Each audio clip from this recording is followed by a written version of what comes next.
पता बा भैया, जब हमार माल से मिले के मन करेला ना तो पता ना सोचे कि का आइडिया करी, मगर आइडिया आज मिलल बा आशीष भैया से, जो कि मघी के सिंगर बानी। भैया गाना लेकर आइल बानी कि मिले खातिर अहिए, मतलब ट्रांसफार्मर के फ्यूजवा निकाल के।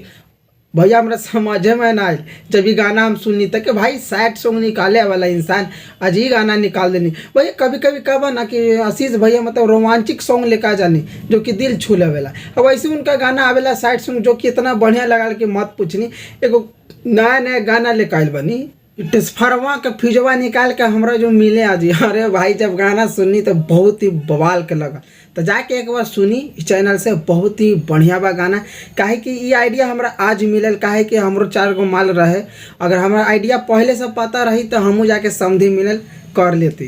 खैर छोड़ी, बहुत ही बढ़िया बा, जाके सुनना के बाद कमेंट करिए हमार वीडियो पर का बढ़िया लगल कि ना लगल। बाकी सोचता नहीं कि हर भोजपुरिया मघी से, हर लेटर से हम जुड़े रही, तो हमारे चैनल पर आया तो सब्सक्राइब भी जरूर कर दिया कि हर मघी भोजपुरिया से सबसे पहले जानकारी खबर आप पास चल जाए। तो मिला तनी अगला वीडियो में।